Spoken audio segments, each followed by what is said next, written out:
함께 만드는 언론 미디어 협동조합. 여기는 국민TV. 함께 만드는 언론 미디어 협동조합. 여기는 국민TV.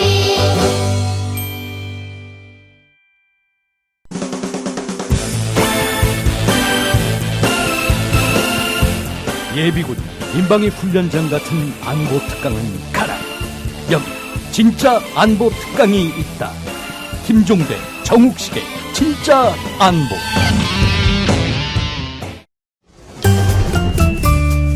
귀로만 듣던 국민TV의 팟캐스트를 이제 보이는 라디오로 시작합니다. 국민TV 광고를 모집합니다.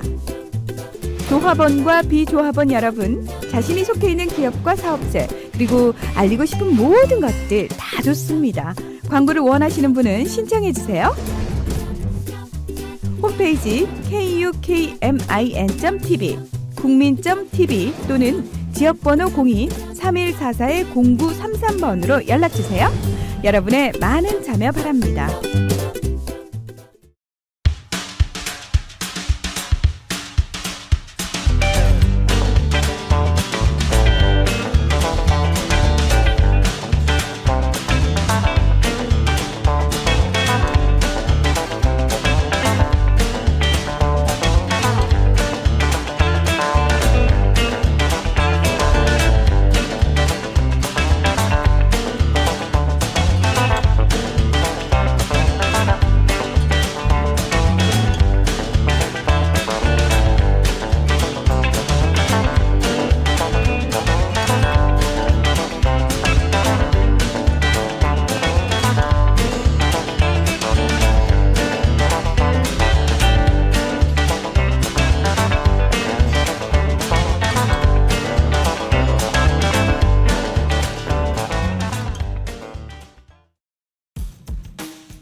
네, 청취자 여러분들 안녕하십니까? 그리고 시청자 여러분들도 안녕하십니까? 김종대 정욱식의 진짜 안보 4월 7일 방송 힘차게 시작하겠습니다. 저는 진행을 맡고 있는 평화네트워크 정욱식이고요. 오늘도 변함없이 김종대 편장님 함께 자리하고 계십니다. 네. 자, 우리가 그 지난주에 예고 말씀드린 것처럼 오늘부터 보이는 라디오, 네, 이제 오디오 서비스뿐만 아니라 이제 비디오 서비스, 동영상 서비스도 같이 나가지 않습니까? 네. 네. 그래서 지금 보이는 라디오 첫 방송인데 우리 편집장님 소감이 좀 어떠신가요? 글쎄 이제 해외에서 이란의 그 핵 협상이 타결된 것에 비견되는 우리 안보계의 사건이 아니겠는가. 이게 들리는 것에서 보이는 것으로 네. 그만큼 이제 우리 안보 담론이 발전하는 것이고 이번 프로그램 개편 때 국민TV 그 프로들 많이 그 폐지됐어요. 아, 그래요? 네. 네. 우리는 살아남았는데 네. 거기에다가 더 발전했단 말이죠. 네네. 예, 이러면서 이제 그 보이는 안보에 대한 어떤 더 생생하고 어떤 그 진정성이 있는 그야말로 더 친밀하게 다가갈 수 있는 방송으로 발전이 돼서 너무 기분이 좋습니다. 네. 근데 이제 우리가 딴짓은 다 했습니다. 우리가 네. 이제 라디오로만 나갈 때는 뭐 중간에 핸드폰도 확인하고 뭐 급할 때는 화장실도 다녀오고 이랬습니다만 이제 딴짓 다 했습니다. 예. 네. 긴장해야 됩니다. 이거. 네네. 예. 그리고 또 이제 우리 담당 PD인 문희정 아나운서께서 우리 두 사람이 이렇게 그대로 생얼로 나가면 이건 이제 시청자 여러분들에 대한 테러다. 예. 그래서 이제 직접 분장까지 해주셨어요. 예. 네. 사실 조금 아직은 어색합니다. 네. 예, 이런 모든 게 부자연스럽거든요. 이제 진행하면서 이 안보 구라가 나와야 네. 예, 그때부터 좀 뭔가 좀 이렇게 방송이 좀 자연스러울 것 같아요. 네네. 그래서 오늘 보이는 라디오 진짜 안보 첫 순서로 네. 어떻게 보면 이제 시즌 2가 시작된 셈이죠. 그렇죠. 네네.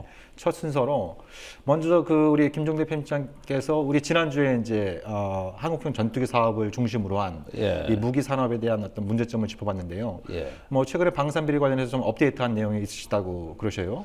그래서 그 내용을 좀 먼저 좀 짚어보고 예. 네. 그리고 오늘 방송의 본주제인 이란 핵협상 문제 그리고 이것이 한반도에 어떤 영향을 줄 것인지 이런 부분들을 좀 짚어보는 시간을 갖도록 하겠습니다. 네, 좋죠. 네. 여러분들 우리 군 믿을만 하십니까?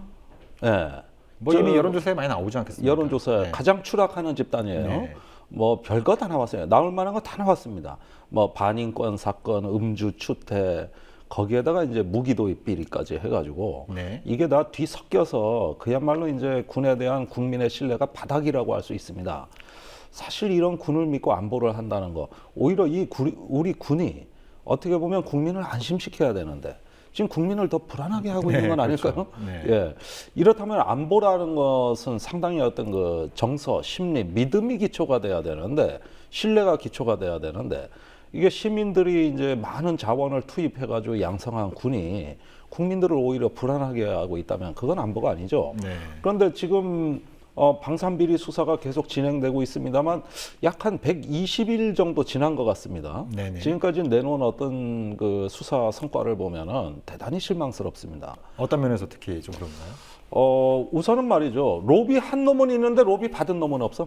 수사 결과가 이거예요. 네. 자, 무기중개상 하나가 네. 외국의 그 하나의 장비 시스템을 도입하는데 2배로 부풀려서 네. 자기가 반은 먹고 네. 나머지를 납품했다. 그런데 네. 성능이 또 엉망이다. 네. 이걸 무기중개상 한 명이 기획, 연출, 행동까지 다 했다는 얘기인데 네. 우리나라 방위사업법이 있고 방위사업청이 있고 감사원이 있고 말이죠. 또 예산 결산이 있고 수도 없이 많습니다. 네. 그런데 그때 당시에도 의혹이 제기된 걸 방사청은 괜찮다고 밀어붙여서 2009년부터 지금까지 해왔는데 그러면 이게 다 무기중개상 한 명 잘못입니까? 손바닥도 마주쳐야 소리가 그렇죠. 나는 거지. 아니 사람들이 양심이 있어야지. 네. 어떻게 그래 무기중개상 한 명이 다 해먹고 그 당시에 감독 관청 또 정책 결정자 그다음에 어떤 실무자들에 대해서 소환 조사를 왜 안 합니까? 이런 식으로 지금까지 수사가 반쪽짜리 수사로 진행됩니다만은 이 순간에도 그런 정책 결정자들에 대한 별다른 수사 동향이 없다. 그렇다면 로비 한 사람만 있고 로비 받은 사람 없다는 얘기 아닌가? 이런 점에서 무기중개상 쪽으로 의도적으로 몰아가는 데는 또 다른 어떤 비리 수사가 아닌 비리 감추기가 존재한다는 게 제 생각입니다. 이건 네. 여러 차례 제가 네. 글로 그 제대로 된 수사를 촉구했어요. 네. 예를 들면은 그 통영함의 음파 탐지 장비 소나 같은 경우 사실 이게 엉망이 돼서 해군이 인수 거부하다가 그 얽힌 비리의 내막은 세월호 때문에 밝혀진 거 아닙니까? 그렇죠. 예. 네. 그런데 그러다 보니까 통영함에만 주목을 하고 있죠. 네. 그러나 동일한 엉터리 음파 탐지 장비 소나 미안하지만 지금 건조 중인 다른 함정에도 적용되고 있습니다. 아, 그렇습니까? 통영뿐만 아니라. 뿐만 네. 아니라 네. 그러니까 그 무기중개상 군피아들이 얽혀서 이렇게 어떤 거 뭐 해먹은 이런 어떤 장비가 비단 한 대가 아니라는 겁니다. 네. 그런데 그거는 마침 세월호 때문에 밝혀지니까 그것만 수사하는 거지 해군의 전 함정 전수조사해야 됩니다. 네. 왜 이거 안 합니까? 네. 우리 한국군 무기체계 770종입니다. 전군의 무기체계 일제조사 들어가야 됩니다. 네. 왜 안 합니까? 이런 식으로 지금까지 사드림 무기체계 제대로 써먹지 못하고 있는 게 한두 개인 줄 아십니까? 이런 어떤 그 제보에 의해서 우연히 발견된 것만 수사를 한다 그러면 이런 합수부 필요 없습니다. 네. 그럼 그냥 기존에 있던 수사기관이 하면 됐지. 다 제보해주고 다 문제 골마 터져서 그것만 수사한다는데 그게 어떻게 제대로 된 수사 합수부라고 할 수 있겠습니까? 아, 이게 지금 합수단에서 우리 김종대 편집장님을 좀 특채를 하든지 해서 좀 이 제대로 된 수사를 좀 해야 될 텐데 네. 전반적인 어떤 그 흐름이 뭐 빈수레가 좀 요란하다고 네. 처음에 시작할 때는 박근혜 대통령부터 뭐 일벌백계 이적행위 이렇게 얘기하면서 뭐 매국노라고도 그랬어요. 그러니까요. 센 말은 다 했어요. 네네. 네. 근데 대체로 보면 이제 좀 뭐 겉핥기식 수사나 네. 뭐 꼬리 자르기 네. 뭐 이런 어떤 그리고 한 사람의 어떤 좀 이렇게 섹시한 사람을 갖다 좀 부풀려 가지고 그 사람으로 인해서 생길 수 있는 여러 가지 로비 현황 이런 것들을 갖다 좀 덮는 방식의 네. 그런 어떤 움직임들이 보인다는 말씀이세요? 개탄을 금할 수 없습니다. 이렇게 안보를 할 바에는 차라리 안보는 청원경찰한테 맡기고 우리나라 군은 해체하는 게 낫지 않겠습니까? 왜 국민들 가슴 멍들게 합니까? 네. 자, 우리나라가 세계 10위권 이내 국방비를 쓰는 나라입니다. 그렇죠. 그런데 우리나라 항공우주 산업은 세계 15위권에 간신히 턱걸이하고 있어요. 네. 자, 왜 이럴까요? 국방비 많이 쓰는데 우리나라 항공방위 산업은 왜 이 모양입니까? 그건 제가 지난 시간에 한국형 전투기 개발이 이상해져 가고 있다는 네, 얘기에서 네. 이미 드린 말씀인데 네. 그러면 우리나라 그 방위 산업이 그 정도 수준이면은 그 갭은 뭘로 메꿨겠어요? 네. 전부 미국 무기로 메꾼 그렇죠. 거예요. 네. 예. 이거는 그냥 금싸라기 돈이 계속 국부가 해외로 유출돼 온 겁니다. 비리는 거기에 서식했던 겁니다. 네.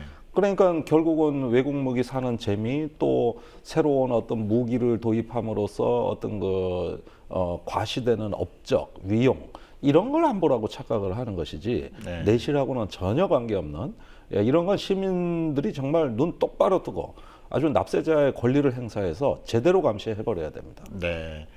그러니까 뭐 최근에 이제 한국형 전투기 사업의 이제 우선 협상 대상자가 카이로 정해지면서 네. 대다수 언론에서는 이제 한국도 제대로 된 한국형 전투기를 보유하는 국가가 될 수 있을 거다. 네. 이런 어떤 장밋빛 청사진을 그리기 바빴습니다만 네. 우리가 이제 그 지난주에 김종대 편집장께서 또 이 문제를 또 자세하게 상세하게 취재를 한낙범 하셔서 백일몽. 예. 그래서 우리 그 청취자 여러분들 또 시청자 여러분들 이 문제에 관련해서 그 지난주 방송했던 내용 강추입니다. 한번 들어보시면 이 한국형 전투기 사업이 정말 이게 제대로 갈 것인지 예. 그리고 이것뿐만 아니라 연간 뭐 방위력 개선비로 쓰이는 게 뭐 10조 원에서 20조 원에 달하는 예. 어마어마한 돈인데 이게 정말 방위력 개선에 쓰이는 건지 아니면 일부일 수도 있고 뭐 다수일 수도 있겠습니다만 그런 부정부패한 세력들에게 이게 흘러가게 될 것인지 이런 부분을 잘 지금 따져봐야 돼요. 세상이 어느 세상인데 이런 원시적 비리가 저질러집니까? 이건 안보 논리를 빙자해서 네. 그런 어떤 안보 논리가 입신양명하고 한몫 챙기는 한탕주의의 기회로 봤다는 얘기예요. 네. 그다음에 그 비리의 수준은 아주 원시적입니다. 네. 세상에 안보가 그렇게 중요하다고 하는 나라에 왜 이렇게 이율배반적인 정말 말도 안 되는 국민들한테 열받게 하는 어떤 그 사건들이 벌어지느냐? 네. 그동안에 있었던 안보 논리 그 자체에 문제가 있었던 거예요. 네네. 예, 그 안보 논리 하면은 북한의 위협만 한번 그 공포가 확산이 되면 무기 도입하는 건 묻지 마. 네. 예. 그다음에 원래 계획에도 없던 무기 막 중기 국방 계획이라고 있어요. 국방부가 관리하는 막 끼어들어요. 그다음에 또 그 무기를 하는 중에 다른 위협이 생기면은 또 새로운 무기를 도입하면서 기존 무기 도입 사업의 예산은 깎입니다. 네. 아니면 기간이 늘어나든가 다 병신되는 거예요. 이 사업도 병신, 저 사업도 병신, 예산이 없는데 벌려놓은 건 왜 이래 많고 또 들여온 무기는 관리를 제대로 했느냐. 이렇게 보면은 수명 주기가 제대로 유지가 안 됩니다. 네. 예, 무기를 사는 데만 몰입을 하지 그걸 운영 유지하는 데는 또 별당 관심이 없단 말이죠. 그러니까 지금 아주 중요한 부분이 있는 게요. 지금 이제 국방 중기 계획을 그 전에는 이제 방위사업청이 작성을 하다가 이제 그 국방부로 넘기기로 하지 않았습니까? 네, 예산 예, 권한이 넘어갔어요. 네, 네. 그래서 이제 국방 중기 계획을 뭐 이제 국방 실무자들이 열심히 짜고 있는 것 같은데 일부 언론에서 지금 뭐 흘러나오는 얘기는 자기들이 그 정부한테 제안한 예산 규모에 비해서 굉장히 축소될 가능성이 높고 그에 따라서 이제 자기들이 목표로 하고 있는 전력 확보가 차질이 불가피해지고 있다. 네. 그러면서 이제 그 자기들이 계획하고 있는 무기를 도입하기 위해서는 운영 유지비를 좀 줄이는 게 불가피해지고 있다. 뭐 이런 얘기들이 좀 흘러나오고 있어요. 네, 네. 황당한 얘기입니다. 네, 네. 자, 우리가 2002년에 F-15K 전투기를 도입했어요. 네. 그런데 지금 그때 그 F-15로 기존 결정한 중요한 이유 중에 하나가 탑재된 공대진 미사일이었습니다. 네네. 이게 슬램이알이라고 하는 거거든요. 네. 이 미사일 성능이 너무 좋고 무장이 좋아서 몸체가 큰 F-15가 적절하게 선정이 됐다 이겁니다. 네. 그런데 F-15 지금 60대 도입했습니다. 네. 그런데 거기에 슬램이알 과연 몇 발이 있을까요? 아 별로 없습니까? 지금 제로예요. 아 그렇습니까? 예. 그럼 그거 왜 산 겁니까? 아니 그러니까 전투기 사는데 네. 그렇게 그 돈이 모자라니까 다이어트 프로그램이라고 네. 이것 떼고 저것 저것 떼고 떼고. 무장 떼고 네. 이런 식으로 해가지고 그 전투기 도입 자체를 목적으로 삼은 거예요. 네. 그러다가 매년 그 을지 프리덤 가디언 군사 연습이 있지 않습니까? 네. 꼭 조종사들은 이럴 때 불평합니다. 병기 부사관들한테 왜 무장이 없냐? 그러니까 날려다니는 것만 신경 쓰니까 이렇게 되는 거예요. 내일 모레 연평도 포격 사건 같은 사건이 만일하게 또 일어난다. 네. 그러면은 지난번에는 전투기로 쏘네 못 쏘네 말이 많았습니다만 지금 과연 쏠 수 있을까요? 아, 쏠 미사일이 없다. 어쩌면 한두 번은 되겠죠. 네. 그러나 우리 군의 어떤 그 전투 준비랄까 완전성의 문제는 말이죠. 사실은 우리 같이 어떤 시민의 관점으로 보더라도 이해가 안 되는 거예요. 한국군 770종의 무기 체계입니다. 왜 이렇게 많습니까? 이건 거의 강대국 수준이거든요. 네. 너무 무기를 많이 사놔가지고 이젠 인력도 못 줄입니다. 네. 그 운용 인력 다 붙여야 될 거 아닙니까? 있는 무기 버릴 수 없잖아요. 그렇죠. 이렇게 어떤 무기의 어떤 생태계가 복잡하게 진행이 돼서 우리가 통제 불능의 사회로 가고 있다는 건 뭐냐? 결국은 안보를 위한 무기가 아니라 무기를 위한 안보가 됐습니다. 본말이 식의 선도된 문제죠. 예, 네, 꼬리가 그런 거죠. 몸통 흔들고 있는 네. 그런 현상이 벌어지고 있습니다. 자, 저희 진짜 안보에서 앞으로 이제 그런 뭐 방산비를 포함한 이 무기 비리의 문제 예. 이런 또 이제 이것이 뭐 이런 과정에서 안보 문제가 제대로 좀 해결되고 있는지 끊임없이 예의주시하면서 우리 편집장님께서 업데이트한 내용 있으시면 또 꾸준히 전달해 드리는 것으로 약속을 좀 드리도록 뭐 하겠습니다. 제가 할 일이 그거 아니겠습니까? 예, 그렇습니다. 예, 그럼 좀 본 주제로 넘어가서요. 네. 그 지난주 금요일이었죠, 한국 시간으로. 예, 그때 이제 일제히 뉴스 속보가 떴습니다. 정옥식 대표가 제일 바빴을 것 같은데. 뭐 이제 저는 네. 이제 주말엔 대부분 다 가정의 평화를 위해서 아이들을 돌봐야 되는 관계로 뭐 그 내용을 면밀히 보진 못했습니다만 아무튼 뭐 이제 그 뭐 우리 언론에서 대체로 속보가 뜨면은 국내 소식들이 많았는데 이번에는 이제 이란 핵협상 타결 소식이 이제 속보로 떴습니다. 네. 네네. 그래서 보니까 대체적인 내용을 보니까 8박 9일 동안 스위스 로잔에서 이제 그 7개 나라, 미국, 이란, 그다음에 독일을 제외한 또 이제 안보리 상임이사국들이 다 달라붙어서 그것도 7자 회담이더라고요. 7자 회담이었죠. 예, 외교부 수장들이 다 달라붙어서 8박 9일 동안 밤샘 협상 끝에 이제 극적으로 타결이 됐습니다. 야, 참 대단한 역사예요. 네. 그 나중에 내막이 밝혀지면 얼마나 흥미진진하겠어요. 7개 국가가 네. 각자의 국익이 다 다를 건데, 그죠? 네. 예, 적대 관계, 경쟁 관계 그러는데 이것에 이 어려운 이란 핵 협상을 갖다가 이렇게 다자간에 합의해냈다. 물론 우리도 육자회담이란 걸 겪어봤습니다만은 네. 이번에 이란 핵 협상은 중동 정치는 더 복잡하지 않습니까? 그렇죠. 세계에서 제일 복잡한 이해 구조가 얽혀 있는 네. 이런 어떤 중동에서 그것도 중동의 새로운 패권 국가가 될지 모르고 어떤 그 종족 갈등의 또 하나의 시한폭탄이 될지도 모르는 그 민감한 지역에서 네. 이 핵 협상이 어떻게 타결됐다는 얘기냐. 우선 그 내용부터 좀. 그러니까 일단 가장 중요한 부분은 그 이란과 미국 대통령의 의지였죠. 정치적인 의지. 의지. 예, 그러니까 버락 오바마 대통령도 뭐 이제 취임 초부터 2009년 취임 초부터 자신의 임기 내에 이란 핵협상 타결을 최우선적인 핵 외교 없는 목표로 세상. 예, 네. 목표로 제시를 했었고 네. 그리고 이제 그 개혁파인 하산 로하니 이란 대통령이죠. 뭐 공식적으로는 대통령입니다만 그 위에는 하메이니 이제 최고 지도자가 있지 않습니까? 이제 그래도 이란 내부에 굉장히 강경파들이 많이 있는데 이제 본인은 이란이 이제 21세기의 새로운 미래를 설계하기 위해서는 핵 문제를 풀어야 되고 핵 문제를 푼다고 하는 것이 뭐 핵을 완전히 포기하는 것이 아니라 전력 생산용 또 이제 의료용 목적의 평화적인 핵 권리는 계속 갖되 핵 무장을 할 수도 있다라고 하는 의구심은 해결하는 방태로 문제를 풀어야 된다. 이런 의지들이 양쪽의 지도자가 굉장히 강했던 게 주요인 것 같습니다. 아하. 그래서 이번에 이제 그 협상 과정에서 좀 흥미로운 부분은 굉장히 좀 원시적인 도구들이 많이 동원됐어요. 네. 원시적 굉장히 도구다. 그러니까 어허. 이란과 미국의 최고의 핵 전문가들이 모여가지고 예. 딱 이제 협상 호텔 방에다가 예, 화이트보드 있지 않습니까? 호텔 방 잡아서 화이트보드 호텔, 펴놓고 딱 화이트보드 딱 갖다 놓고 마커를 가지고 수치 하나하나 기억하면서 이걸 지웠다가 또 뭐 바꿨다가 지웠다가 바꿨다가 이걸 8박 9일 동안 내내 한 겁니다. 네. 그래서 사실 뭐 이제 좀 이따 말씀드리겠습니다만 이란이 지금 이번 그 협상 타결로 인해서 보유하게 된 원심 분리기 숫자가 5,060개입니다.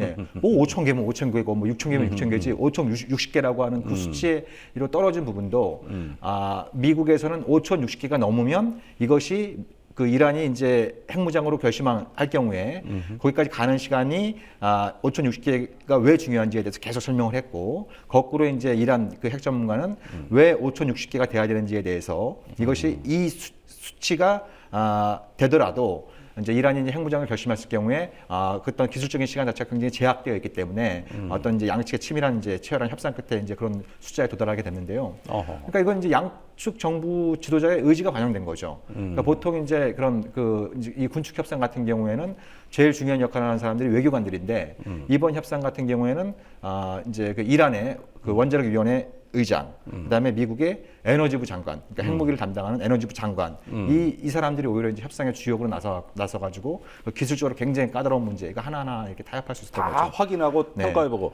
그러니까 졸리면 뭐 서로 커피도 타다주고 엑스프레소 마시면서. 예. 그런데 그런 어떤 그 협상 과정이란 건 굉장히 의미가 크죠.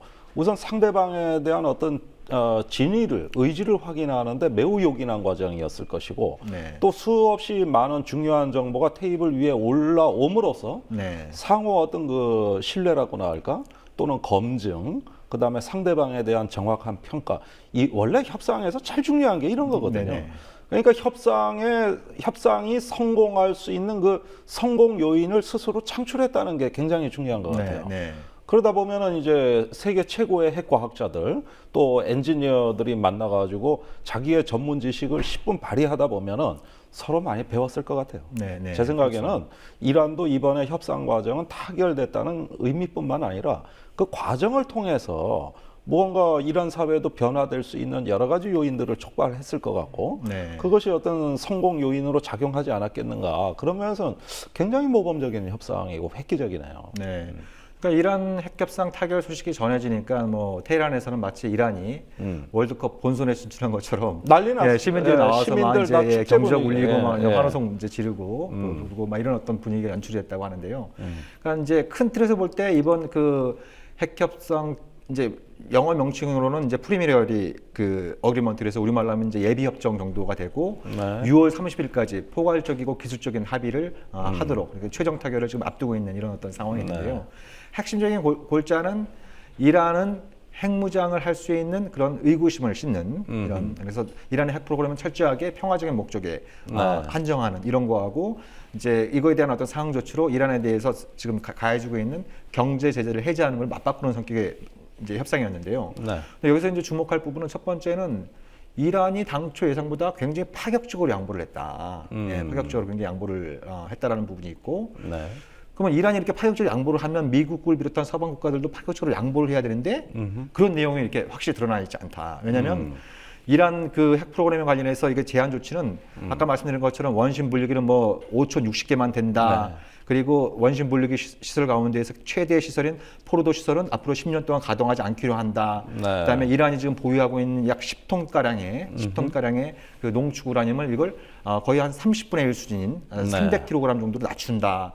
그리고 그 이제 잔여 분량은 해외로 이전한다. 그 다음에 또 이제 그 중수로 원자료 같은 경우에는 플루토늄을 생산할 수 있는 그 원전이거든요. 네. 예, 그러니까 이제 핵무기의 다른 어떤 물질이 이제 크게 볼 때 고농축 우라늄이 있고 플루토늄이 있지 않습니까? 그래서 원심 분리기를 억제하는 건 주로 그 고농축 우라늄을 이용한 핵무장을 막는 길이라고 한다면 플루토늄을 막는 방법은 이제 그런 중수로가 그런 것들 생산하지 못하도록 이제 규제를 가하는 건데 그것도 용도 전환을 하기로 하고 예, 이런 내용들이 굉장히 촘촘하게 짜여져 있고 아마 그 합의문이 꽤 두꺼울 것 같아요. 근데 앞으로 그 이행 합의서까지 나오면 그렇죠. 예, 예. 굉장히 그 책 한 권 방대한 나오는 거죠. 예, 책 한 권 맞아요. 나오는 건데 더 주목할 부분은 예. 이란이 사실상 의심 시설에 대한 불시 사찰을 허용하기로 한 겁니다. 예, 예. 그러니까 이제 국제 원자력 기구가 이 돌아다니다가 여기 좀 이상한데 여기 한번 봐야겠는데 그러면 이제 그 사찰을 허용하겠다.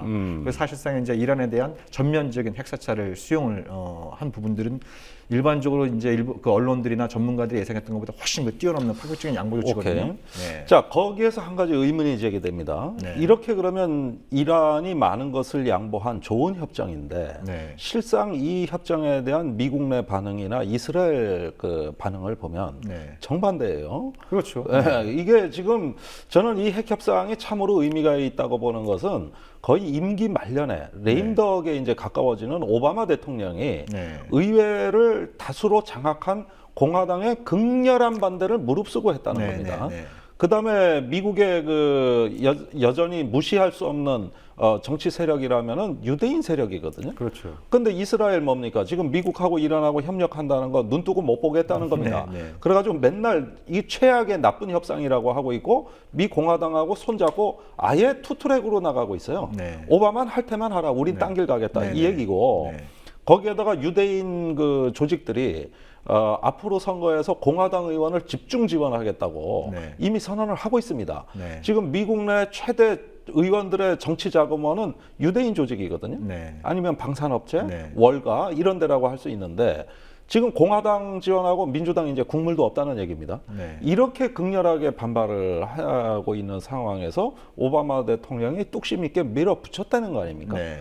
이런 국내 정치와 외교의 충돌 같은 경우도 저는 아주 인상적으로 보는데. 그러니까 그 이제 이번 그 협정에 타결되는 소식이 전해지면서 뭐 오바마 대통령 같은 경우에는 이란이 핵무장할 수 있는 모든 길을 차단했다. 네. 그리고 이제 군축 군축 협상 역사상 가장 강력한 사찰 및 검증 체제를 구축하게 됐다라고 이제 평가를 하고 있는데요. 네. 뭐 예상했던 것처럼 이제 네타냐후 총리 같은 경우는 이번 협정으로 인해서 이스라엘의 생존 자체가 위태롭게 됐다. 뭐 이렇게 이제 호호, 그거 참. 아주 굉장히 강한 발언을 하고 있는데요. 예. 흥미로운 부분은 공화당 의원들 가운데 미국 공화당 의원들 가운데 I am Republican 나는 공화당 의원이다.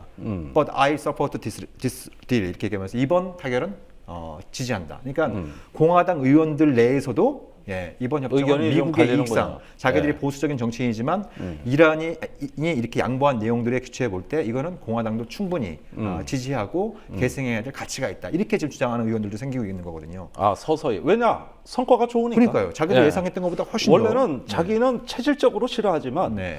그러나 성과가 네. 이게 좋다면 네. 너무 반대하기에도 그렇지 않느냐. 네. 사실 우리가 옛날에 노무현 대통령 14 남북공동 성명할 때 그 당시 한나라당에 배신자들이 생겼다고. 네. 그러니까 그 정형근 의원이라든가 송영선 의원 제가 아주 실명으로 얘기합니다. 그때 당시 민주당보다 더 센 평화 네. 구상을 내놨어요. 네. 그랬다가 안팎에서 욕 뒤지게 얻어먹고 이제 네. 취하하는 네. 비공식 문서로 이제 네. 폐기해버리는 사태도 일어났지만 남들 잘 되는 거 이렇게 보면 혼자 네. 그 손가락만 빨고 있기는 싫거든. 그렇죠. 그러면 공화당 의원들도 회가 동하는 사람이 있긴 있다. 네. 이 얘기죠. 그렇죠. 어쨌든 그렇다 하더라도 오바마 대통령이 이건 국내 정치를 잘 관리하지 않으면 네. 이후 협상, 이제 본 협상이 굉장히 남아 그렇죠. 있으니까 네. 예, 굉장히 어려워질 수 있다는 건 우리가 굉장히 유념해서 봐야 되고, 자 이제 이 이란 핵 협상에 대해서 우리가 관심을 갖는 이유는 미사일 방어 문제가 어떻게 되느냐. 아, 이거 굉장히 흥미롭죠. 유럽이 요걸 또 어떻게 보느냐 하는 문제가 있잖아요. 네. 이거 지금 우리가 강 건너볼이 아니에요. 네. 유럽 미사일 방어 계획이 어떻게 되느냐. 이게 지금 한반도 미사일 방어에 영향을 미치니까 네. 그 연관관계를 좀 한번 설명을 해보세요. 그러니까 지금 이제 이 이란 핵 협상 타결의 나비 효과가 어디까지 미칠 것이냐. 그러니까 이제 미국 국내 정치적으로도 민주당과 공화당이 굉장히 양극화된 상황인데 공화당에서 지금 이탈 세력이 막 생기고 있는 상황이고 네. 이스라엘 내부에서도 긍정적으로 평가하는 목소리가 또 만만치 않거든요. 그러니까 네타냐후가 계속 재만 뿌리려고 하지 말고. 그러니까 헷갈린다. 네. 네. 이게 뭐야 도대체. 네. 네. 그것도 이제 중동에 있는 순위파 국가들. 네. 그러니까 지금 사우디아라비아를 위시로 한 순위파 국가들 같은 경우에는 이란의 핵 프로그램도 문제이지만 이란이 만약에 핵을 포기하고 경제 제재에서 해제될 경우에 이란의 경제력이 상당히 강해질 수 있는 것이고 그것이 지역 전체에 미치는 영향이 만만치 않을 텐데. 이란이 시아파 국가죠. 그렇죠. 예. 그러니까 이제 이게 이란이 이번 협상 타결로 인해서 이 중동에서의 패권적인 지위가 더 강화되는 거 아니냐. 이런 또 이제 불안감도 갖고 있는 상황인데요. 이래서 중동 정치 복잡하냐. 지금 사우디 주도로 해서 지금 막 예멘 폭격하고 있지 않습니까?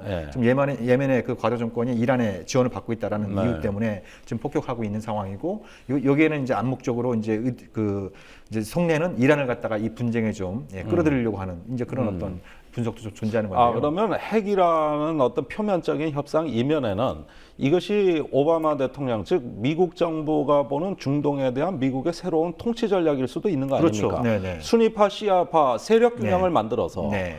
이것이 어떤 전략적 안정을 도모하면 미국이 좋은 거 아니냐. 네. 그럼 이란하고 언제 왜 적대 관계래? 이거 키워줘야지. 네. 그렇게 해서 IIS가 창궐하고 그 굉장히 중동 정세가 이제 그 종족 분쟁으로 가면 미국은 항구적 평화 구조를 추구한 적이 없어요. 네. 항상 세력 균형을 만들어서 그렇죠. 하나의 패권 국가가 생기면은 주변이 견제하게끔 네. 이런 식의 어떤 합종 연행을 미국이 지원해 왔을 때 네. 지금 이란 같은 경우도 하나의 어떤 그 시아파의 네. 하나의 어떤 그 중간 정도 되는 거점이 된다면 이제 순위파 시아파를 이렇게 번갈아 가면서 미국이 관리할 수 있는 하나의 교두보가 마련된 그러니까 이런 관리가 이런 될지는 잘 모르겠습니다만 네. 워낙 뭐 중동 정세가 복잡하고 아니 원래 미국은 네. 꼭 불가능한 일을 하다가 나중에 그 대가를 치러 네. 지금까지 그래 왔어요. 네. 근데 이제 우리한테 지금 관심사는 이게 이제 한반도에 어떤 영향을 줄 것이냐 이런 부분일 텐데요. 네. 먼저 재밌는 게 사드가 재밌으실 것 같습니다.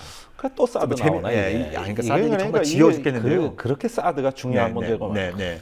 그러니까 우리 김정대 편집장도 잘 아시는 말씀입니다만, 그러니까 사드가 미국에서 이제 세 개 포대가 있을 때 하나는 이미 괌에 갖다 놨고. 네.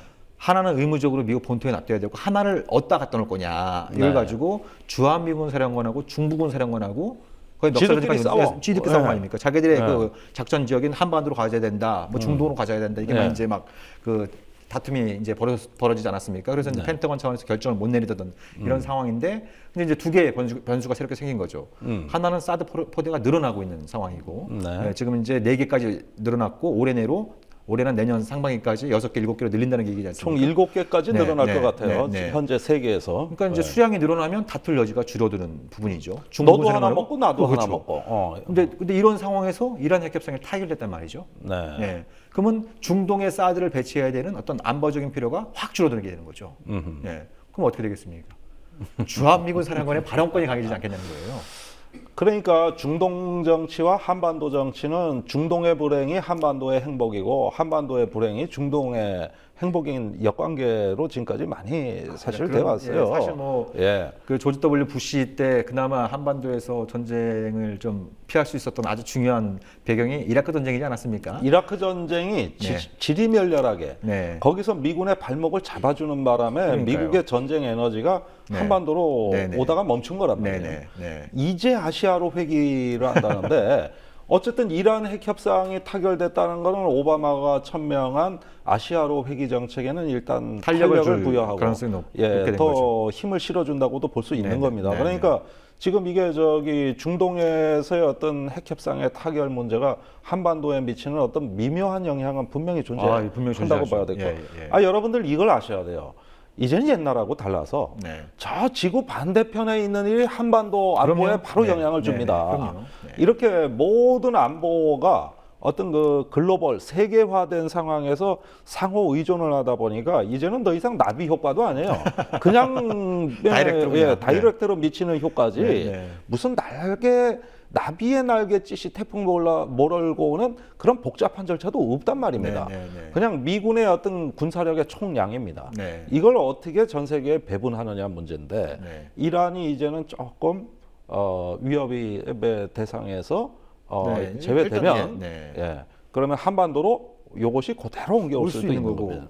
더 이제 근본적이고 거시적인 문제는 어찌됐든 미국은 이란 핵기업을 근거로 해서 그걸 이제 빌미로 삼아서 유럽형 MD를 쭉 추진해왔단 말이죠. 네, 유럽에서. 네, 유럽에서 네. 이제 미사일 방어 체제 구성을 쭉 추진해 왔는데 그래서 지난주에인가요? 이제 덴마크 정부가 자기들도 이제 그 미국 주도의 미사일 방어 체제 MD에 참여할 의사를 밝히고 그 일환으로 이제 엑스밴드 레이더를 이제 네. 덴마크의 툴레섬에 배치하는 문제를 공식적으로 거론했단 말이죠. 네. 그러니까 러시아 정부가 해볼 테면 해봐라. 당신들이 잊고 살았던 핵미사일을 재배치해 주마. 뭐 이런 식으로 이제 나오고 있단 말이죠. 저도 그 뉴스 봤어요. 네, 네. 거기에 나오는 그 거친 언사, 그 네. 러시아가 덴마크를 협박하는 네. 뭐 표적이 될 거라 그랬는데 네. 그런 얘기 들으면은 그러니까요. 정말 그 아름답고 평화로운 북구라파에서 말입니다. 네. 이런 얘기 듣고 있으면은 이거 우리야 이제 만성이 돼서 괜찮아. 우리는 하도 많이 들어서 그러는데 네, 네. 그 나라는 아닐 거라고요. 네. 그 코펜하겐에 그 인어의 공주 상이 있습니다. 그 평화로운 바다에 뭐라? 네. 레이더가 네, 네. 배치돼 가지고 이게 네. 러시아의 표적이 된다. 네, 네. 핵미사일로 조진다. 네. 야, 참 살벌한 얘기지. 이게. 그러니까요. 근데 어찌됐든 이제 지난주 금요일 날 이란 핵협상이 타결됐단 말이죠. 네. 그러면 러시아 쪽에서 뭐라 그러겠습니까? 이제 이란 핵협상 타결됐으니까 중동 MD, 유럽형 MD 취소해라. 네? 그렇게 나오지 않겠습니까? 한번 테스트 해볼 수 있는 거죠. 그렇죠. 미국이 이란을 핑계로 해서 동유럽의 MD를 깔려 그러는데 네. 이게 진짜 이란 때문인지 아닌지 러시아가 들이대볼 수 있는 거 아니에요. 그렇죠, 이제. 예. 예, 예. 그런데도 계속한다? 그러면 봐라, 니들 본심은 러시아 아니었느냐 그러니까요. 말이지. 예, 예. 그러니까 이렇게 한번 떠볼 수 있는 네, 찬스가 러시아는 하나 네. 물어볼 수 있는 거예요. 예. 그러니까 아마 오늘 내일 중으로 저는 분명히 러시아 정부에서 그런 입장이 나올 거라고 생각합니다. 사실은 예. 러시아가 이 미국의 MD의 압박에서 벗어나기 위해서 이란 핵 협상 타결에 협조해 준 측면도 있을 거예요. 그럼요. 그렇다면 예. 미국이 예. 그런 러시아의 공로가 있는데 이거 다 쌩까버리고 네. 그냥 더 MD를 동유럽에서 추구하기도 난처한 거 아닙니까? 그럼요. 네. 예. 그럼 이게 어디로 갈까? 예. 요것이? 예. 그러니까 이게 이제 일종의 풍선 효과처럼 이제 유럽에서 MD가 축소되면 이 동아시아의 MD가 특히 한반도에서 MD 상황이 커지게 될 이런 어떤 위험성이 상당히 높은 거죠. 네. 근데 이런 부분들은 이미 2009년도에 오바마가 대통령 되자마자 그때 그 메드베데프 러시아 대통령한테 편지를 보내가지고 당신들의 적극적인 그 이제 역할에 힘입어서 이란 핵 문제를 해결해주면 예? 그러면 유럽 MD 우리 안 하겠다. 안 하겠다. 이렇게 비밀 서한도 보내기도 했습니다. 네. 비밀 연지 서한도 보냈고, 근데 이제 MD는 거의 미국에서 신격화되지 않았습니까? 네. 예? 거의 이제 신의 무기처럼 이렇게 이제 돼 있는 상황이지 않습니까? 그러니까 이거 아무리 미국 대통령이라도 쉽게 이거에 대해서 뭐 하네 마네 이런 얘기를 못 하게 되는 상황이고, 네. 그러니까 이제 오바마가 대외 정책을 추진하는 데 있어서 굉장히 그 중요한 것 중에 하나가 공화당한테 MD 차질 없이 추진하겠다 이렇게 이제 공언을 해왔단 말이죠. 네. 예. 근데 지금 이제 유럽형 MD는 어떻게 해서든지 좀 수정이 불가피한 상황으로 진입할 가능성이 높고 그렇게 되면 미국 공화당을 비롯한 강경파의 불만을 달래기 위해서라도 아시아 재균형 전략에 박차를 가하면서 이제 MD를 거기다 또 얻는 이런 방식으로 나갈 가능성이 상당히 높다는 것이죠. 자, 그러면은 시선을 한번 한반도로 옮겨 보겠어요. 네. 자, 이런 국제 정치의 어떤 그 미묘한 지정학이 지금 작동하고 있다고 말씀을 네. 하신다면, 그렇다면 우리가 중국이 하나의 동아시아의 러시아라고도 볼 수 있는 그렇죠. 겁니다. 네. 그렇다면 중국 입장에서는 지금 북한 핵에 대한 위협이 가중이 되니까 네. 사드의 한반도 배치를 반대하긴 합니다만은 네. 이게 배치될지도 모르는 거거든. 네네. 근데 배치되면 싫잖아요. 그렇죠. 이거 중국 앞마당 다 본다는데, 그러면 남의 집 대문 앞에서 우리 안방 들여다보는 CCTV 설치하겠다 그러면 중국이 좋아하겠습니까? 내가 중국이라도 네, 네. 입에 거품 물고 나오죠. 네. 그렇다면은 이 북한 핵 문제를 어떻게 처리해야 될 것인가에 대한 고민은 더 깊어질 거 아니에요. 네네. 이게 지금 어떻게 영향을 주냐 이거지. 북한 핵 문제, 육자회담 문제가 어떻게 되느냐 이거. 이거 아주 중요한 질문이신데, 예. 그러니까 저는 이제 군사적으로는 상황이 더 어려워질 가능성이 높아졌다. 이란 핵협상 타결로 군사적으로는 뭐 이제 당장 사드의 배치 관련해서 주한미군 사령관의 발언권이 높아질 것이고, 네. 그리고 이제 유럽형 MD가 축소되면 이게 일종의 풍선 효과처럼 이 동아시아 MD가 받는 압박 수준이 높아질 수 있는 것이고, 네. 이런 또 군사적인 차원에서는 좀 안 좋은 영향을 줄 가능성이 높다고 한다면 외교적으로는 좀 변수가 생기는 것 같아요. 그러니까 지금 이란 핵협상에는 그 중국과 러시아도 참가하지 않았습니까? 네. 이들 나라는 또 육자회담 참가국들이고, 특히 이제 중국은 의장국이고, 그러니까 이제 이란 핵협상도 이제 일단 뭐 8분 능선을 넘은 상황이니까 육자회담을 조속히 재개해서 북핵 문제 해결도 이제 시도해야 된다. 이런 얘기가 상당히 강해질 거라는 겁니다. 그러니까 외교적으로는 그런 요인이 있는데 네. 대신 군사적으로는 그럼 북핵 문제마저 풀려버리는 날은 MD가 지구상에 설 명분은 완전히 사라지는 거 아니에요. 예. 지금까지 화성 MD를 침공을 한 막겠다는 거는 거겠죠. 예. 저기 그 이란하고 북한 핵을 가장 두 개를 네, 네. 하나의 양대 축으로 삼아가지고 굴러온 그렇죠. 네, 네. 이런 어떤 수레란 말입니다. 네. 그런데 이란 한쪽 수레가 바퀴가 빠져나가고 있어요. 네. 근데 북한까지 빠져나가면은 빈 껍데기만 남아. 이게 수레가 굴러갈 수가 없어. 네. 그러면은 MD에 대한 표면적인 명분은 일단 사라지는 거예요. 그렇죠. 물론 내심 MD는 북한이나 아니면 이란 때문에 한 건 아니겠죠. 그렇죠. 네. 더 중요한 중국이나 러시아 그렇죠. 네. 이런 어떤 그 글로벌 강대국 정치, 패권 정치라는 것이 있는 건데 네. 그런데 그거를 말할 수 없는 미국의 미국은 속사정이 있는 거고요. 네, 이란과 북한을 핑계로 해온 네. 겁니다. 네. 그런데 이런 식으로 다 빠져나가면은 군사적인 면은 좀 그래. 네. 근데 외교적인 면으로는 사실 인류가 한 세대를 진보했다고 해도 과언이 아닌 거예요. 그럼요. 네. 예, 이렇게 획기적인 협상들이 연달아 터진다? 그러면은 우리는 어떤 그 세계 그동안의 국가주의, 민족주의, 갈등 이런 어떤 걸 자연사적인 법칙처럼 마치 자연처럼 정글의 법칙처럼 이것을 만인 대 만인의 투쟁처럼 이런 어떤 그 갈등 분쟁을 당연시 해왔던 것에서 인류가 다른 자각을 할 수도 있는 거 아니야? 네. 협력한이 되는구나. 진정성 있게 우리가 뭔가 평화를 추구하면은 그 네. 평화를 정착시킬 수 있겠구나. 네. 이렇게 될 수도 있는 거죠. 네, 그렇죠. 예. 네, 네. 그건 대단한 사건이죠. 그러니까 이제 굉장히 그러니까 사드로 대표되는 MD냐 앞으로 이제 한반도 정세에서 한 몇 개월 동안 우리가 좀 그 주목해서 봐야 될 부분이 사드를 위시한 MD냐 네. 아니면 육자 회담이냐 그러니까 네. 육자 회담을 상대하는 대화 협상이냐 이 거대한 두 개의 흐름이 굉장히 좀 충돌할 가능성이 높고 네. 이 과정에서 오바마 대통령이 어떤 생각을 갖느냐가 좀 중요할 것 같아요. 예, 그러니까 오바마 대통령이 이제 그 2008년 대선 유세 때에는 세 개의 독자 국가를 언급하면서 독재자와 대화하는 것은 결코 나약함의 표현이 아니다. 아하. 그건 미국의 강함의 표현이다 얘기하면서 독재국 지도자들과도 이제 정상회담 할수 있다 이렇게 얘기하지 않았습니까?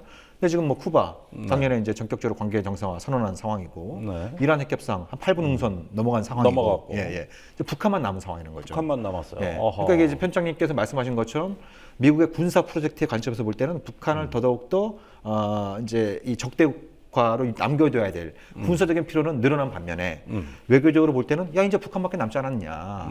예. 옛날에는 불과 몇 년 전까지만 하더라도 미국의 전문가들조차도 이란 핵 문제가 북핵 문제보다 훨씬 까다롭고 어렵다. 이렇게 얘기하는 사람들 많았거든요. 뭐 로버트 네. 아이언, 뭐 국무부 차관부터 시작해서 그런 얘기하는 사람들 많았습니다.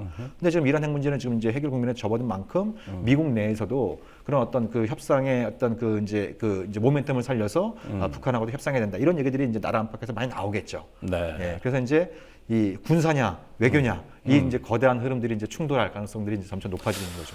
자, 군사 문제는 전략이고 외교 문제는 정략입니다. 예, 그러니까 그 전략과 정략이 지금 분리돼 있어요. 네. 이걸 어떻게 통합하느냐 문제입니다. 네.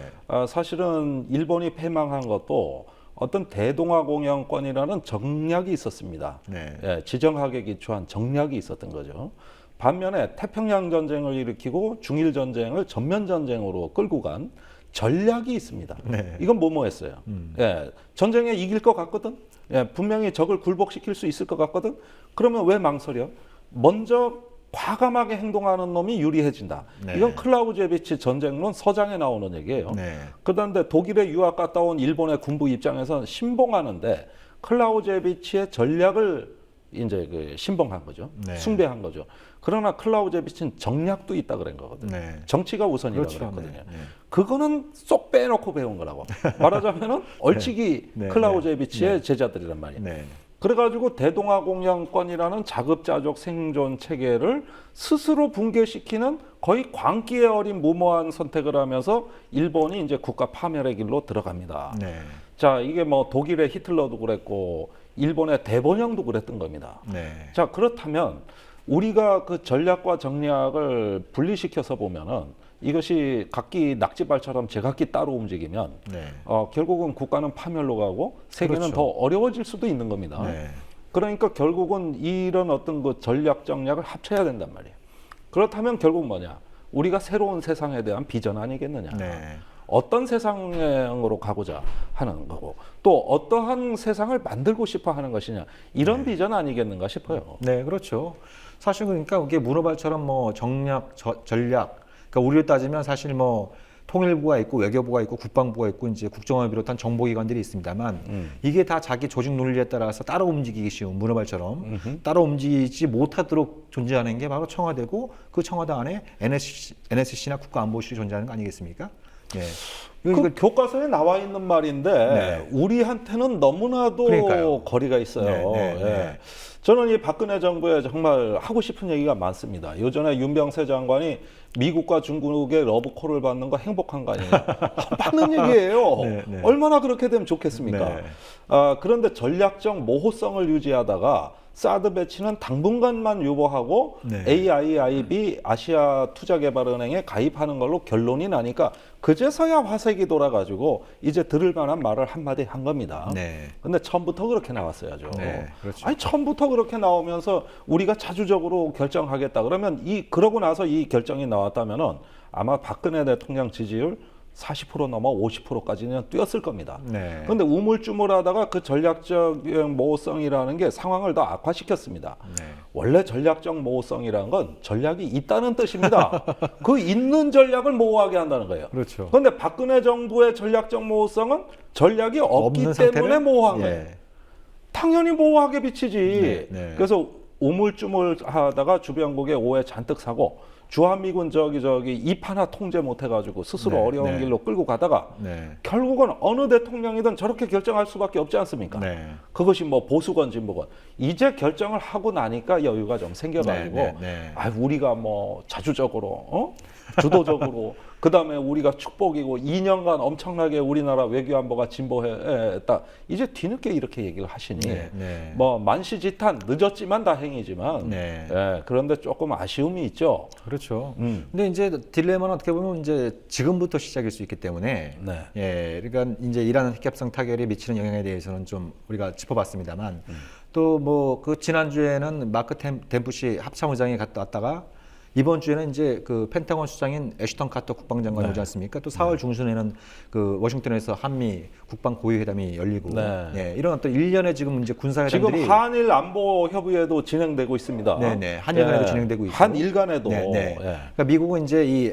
한미일 그 3자가 따로 놀 것이 아니라 그 네. 둘씩 한미 간에 미일 간에 따로 놀 것이 아니라 한일 간에도 같이 놀고 그래서 세 나라가 같이 놀자 네. 뭐 이런 얘기지 않습니까? 그렇습니다. 그게 이제 뭐 작년에 미국 의회에 통과된 국방 수권법에도 나타나 있는 내용이고 그런 어떤 흐름들이 있기 때문에 저는 그러니까 아까도 말씀드린 것처럼 이 사드를 비롯한 이 군사 문제가 한반도를 압도하게 되느냐 아니면 뭔가 지금 그 2008년 이후로 중단된 육자들을 비롯한 대화 협상을 다시 살려낼 것이냐 이 중요한 어떤 갈림길에 서 있는 이런 어떤 상황인데 이런 상황에서 지금 이제 이 청와대 특히 대통령의 역할이 대단히 중요하다. 그러니까 저는 뭐 이런저런 일로 이제 대통령께서 그 다른 나라 수상한테 전화도 합니다만 오바마 대통령한테 전화해서 예, 전화하셔가지고 아 이란 핵협상 타결 축하드린다, 아, 축하한다. 이거 얼마나 그동안 마음고생 많으셨냐. 예? 이렇게 북한도 좀 같이 풀자.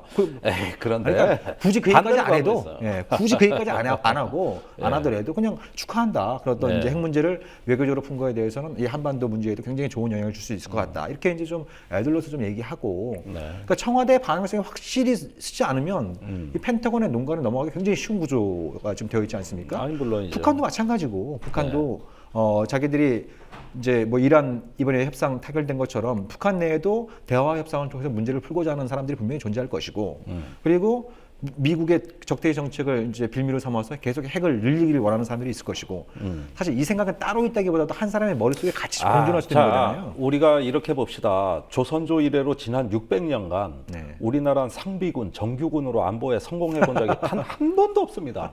외적이 쳐들어오면 우리나라 상비군, 우리나라 전쟁 네. 전쟁 지도자 싸우는 족족 졌습니다. 싸우는 족족. 그 강대국의 틈바구니에서 우리가 지금까지 그래도 연명을 하면서 국가를 유지해 왔던 거는 사실은 군사력의 힘이 아니라 외교의 힘입니다. 네. 그나마 그렇죠. 예. 네. 그렇게 어떤 그 죽고 다치고 굶주리면서도 했던 건 외교의 힘이거든요. 네.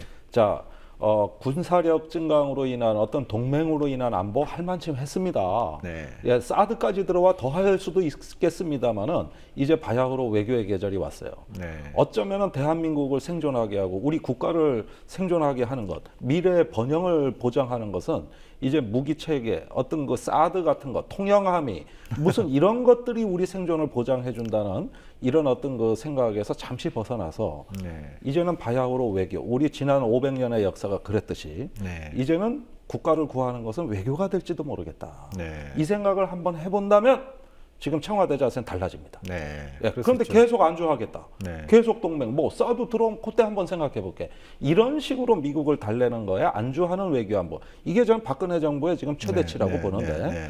자, 이런 무능한 정권이라면은 우리가 시민이 그 체질을 바꿔놔야죠. 네, 그렇죠. 그래서 뭐 저는 뭐 이번에 이제 그 내용들이 뭐 미국 언론을 중심으로 해서 이제 후속 보도들이 나오겠습니다만 아무튼 이번에 그 하산 로하니도 그렇고 오바마도 그렇고 이 협상의 정치적인 리스크는 대단히 크지 않았습니까? 네. 예, 대단히 큰 이런 어떤 부분이었는데 일단 성공을 했단 말이죠. 네. 그 성공할 수 있었던 아주 중요한 힘이 두 지도자 간의 케미칼, 일종의 화학 작용이 있었다. 케미가 잘 맞아. 예, 예, 예. 그래서 아니 저는 뭐 편집장님께서 그 어려운 협상, 그러니까 뭐 이것이 이제 뭐 그 정부에 계실 때 군을 상대로 한 협상일 수도 있고 지금 뭐 이제 디펜스 21 플러스를 운영하면서 광고주를 대상으로 한 협상일 수도 있고. 반쯤 망했어요. 네. 마지막에 뭐 북한이 요즘 나나 광고주하고 잘 이 케미칼이 안 일어나나 보죠? 이 박근혜 정부의 자영업자 노릇한다는 거 정말 그 말같이 쉽지 않습니다. 네. 아니 그럴 땐 도대체가 이게 뭐 남한이건 북한이건 먹고 살긴 매한 가지라는 생각도 들어요. 그런데 네. 살 길을 찾아야죠. 네. 국가가 어떻게 살아야 되겠습니까? 자, 거듭 말씀드리지만 지금 어떤 그 하나의 억지력 또는 방어력으로 대한민국의 생존을 도모한다는 건 당연입니다. 네. 그건 일부분이죠. 그렇죠. 그것도 네. 잘 돼야 돼요. 네, 네. 그러나 결과적으로 생존을 도모하는 것, 인간의 의지, 네. 또 국가란 뭡니까? 하나의 그 사물이 아니라 인간의 의지의 집합체 아닙니까? 네. 그 의도, 의지를 관리하는 것, 이건 외교예요. 네. 예. 그것이 결국은 우리 미래의 생존과 번영을 도모하지 않을까. 네. 좀 그렇게 생각합니다. 이게 여태까지 빠져 있던 겁니다. 네네. 그러니까 지금 뭐 박근혜 정부도 이제 반환점에 서서히 그 다가서고 있습니다만 뭐 다른 분야도 마찬가지입니다만 남북 관련해서 무슨 한반도 신뢰 프로세스니 통일 대박이니 뭐 드레스덴 선언이 좋은 그 말은 말씀들은 많이 많이 했어. 했단 말이죠. 네. 예, 예. 근데 지금 시점에서 그걸 실천하지 못하면 임기 끝까지 이대로 가는 거 아니겠습니까? 맞아요. 그건 뭐 본인 개인한테도 불행할 수 있습니다만 나라 더 나가서 이제 세계 평화에도 굉장히 그 불행한 결과를 낳을 수 있기 때문에 네. 올해는 뭔가를 좀 해야 된다. 뭐 그럼 우리가 지나친 강박관념을 가질 필요는 없겠습니다만 어찌됐든 뭐 이제 4월 말 되면 그 독수리 훈련도 끝나지 않습니까? 네. 예, 독수리 훈련도 끝나고 뭔가 이제 그 훈련 종료를 계기로 해서 남북한에 뭔가 새로운 걸 좀 그 도모해야 된다 이런 그 기운들이 살아날 수 있는 이런 타이밍이기 때문에 네. 선빵당하지 일단 선빵당하면 안 된다. 미국에서 공식적으로 예를 들면 사드 배치를 결정해서 한국한테 통보해오는 뭐 이렇게 선빵당했다가는 굉장히 더 곤혹스러운 입장에 처하고 정말 그 우리 그 외교안보의 IMF 상황이 올 수도 있기 때문에 먼저 일종의 예방위기 차원에서 이제 주변국을 관리해 나가고 북한하고도 이제 관계 개선에 어떤 물꼬를 tum으로써 그런 빌미를 주지 않은 이런 외교가 굉장히 지금 네, 중요한 북한이 거죠. 지난 주말에 또 단거리 미사일을 이번엔 서해 바다로 쐈습니다. 네. 대동강 하구에 쐈어요. KN-02라고 되어 있죠. 그렇습니다. 단거리 KN-02는 미사일. 어떤 미사일이죠? 글쎄, 저도 그 자세하게 지금 저기 그 쏜 미사일의 제왕 같은 걸 정보 당국에서 그렇게 브리핑을 하지 못하면서 추정치만 내보내고 네, 있어요. 네, 네. 그러니까 이게 뭐 어떤 그 바다로 쏘는 지대한 미사일 같기도 하고 네. 어떤 반상륙 전략의 일환인 것 같은데 네. 정확하게 브리핑을 안 하고 있습니다. 지금 네. 파악했는지도 의심스러워요. 네, 네. 그러니까 북한도 미사일 강국이거든요. 네. 예, 동해로 쏘는 건 지금까지 최근에는 왜 지대 공미사일도 쐈습니다. 네네. SA5라고 하는 네. 것도. 그러니까 있는 건 다 쏘고 있어요. 네. 이러다 보면은 하나의 어떤 공포를 쏘아 올린 거죠. 네. 결국은 뭐 계속 쏘아 올리는 건 사드 배치해 달라고 무력 시위하는 거하고 똑같은 얘기입니다. 이게 그러니까 이게 참 계속 여기에 싸움에서 닮아가고, 끌려가면 네. 결국은 미군하고 북한군 장성이 한패가 돼가지고 대한민국 국민 협박하는 네. 이런 국면이 참 이상하게 그러니까요. 예, 만들어집니다. 네네. 이게 예. 참 굉장히 좀 부끄럽기도 하고 굉장히 좀 억울한 북한이 면도 있고. 쏴주면은 미국이 그거를 네. 부풀려서 홍보해주고 네. 이게 뭡니까 이게? 네. 이게 그러니까 불쌍한 건 우리 국민들입니다. 그러니까 또 우리 국민들이 그만큼 또 이제 정신 좀 바짝 차리고 네. 이 지금 정부의 통일외교 안보 정책이 제대로 가도록 이제 역할도 모색하고 이뤄야 될 타이밍일 것 같은데요. 근데 이번에 북한이 쏜 것 중에 특이한 부분이 하나가 그 평안남도 해안 쪽에 하나 떨어졌다 그러죠. 네, 육지에도 떨어졌다고 했어요. 예. 그럼 군사적으로 일종의 그 상륙 작전을 저지하겠다라고 하는 그런 의도가 깔려 있는 걸로 보시는 건가요? 아니 그것은 이것은 저는 반접근 전략. 그러니까 우리가 서부 고도에 지금 군사력을 증강하면서 네. 그 해병대 상륙 작전 훈련도 하고 있지 않습니까? 네. 백령도에서 평양까지 직선거리로 70km입니다. 70km. 네, 네. 백령도에서 인천까지도 230km예요. 허허.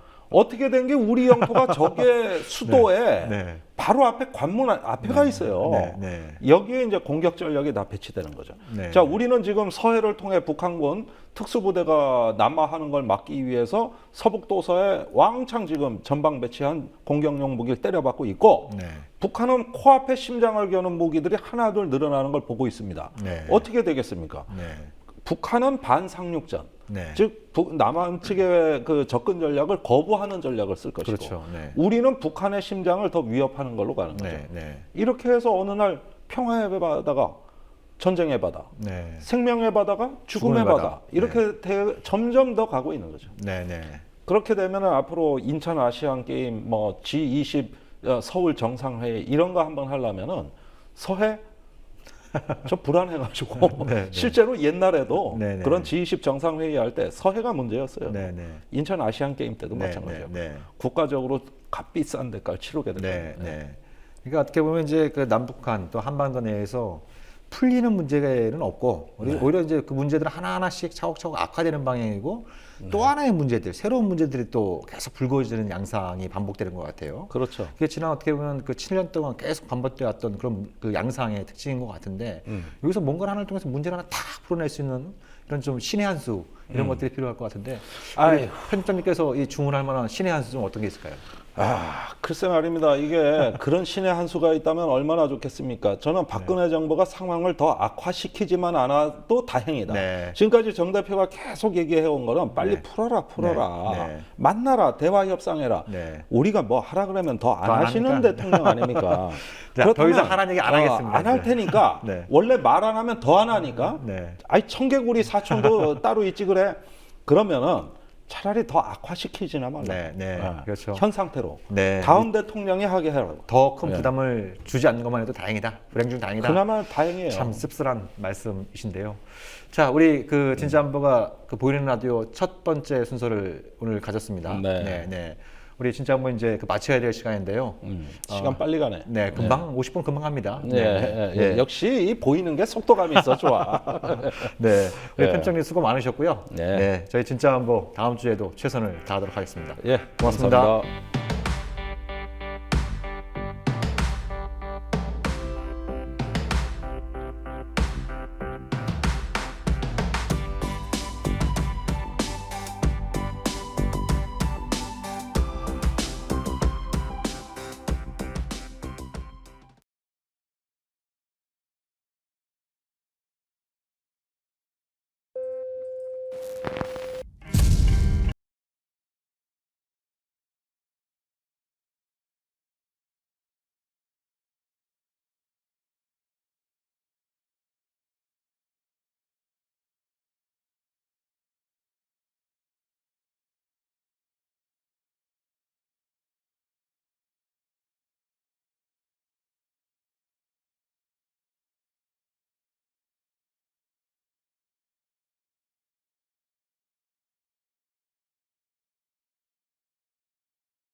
신선한 원두, 향긋한 커피가 있는 여기는 미디어 협동조합 국민카페 온에어.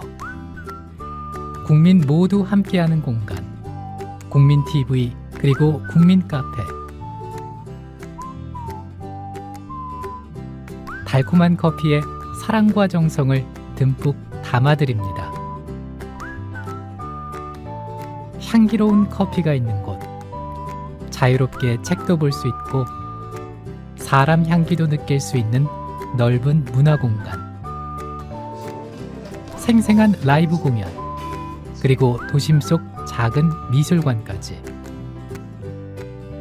낭만이 있고 여유를 즐길 수 있는 쉼터, 나눔과 사랑이 넘치는 카페, 국민카페 온에어. 우리는 국민TV 조합원. 보기만 해도 힘이 나는 조합원. 다 함께 만나볼까요?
음.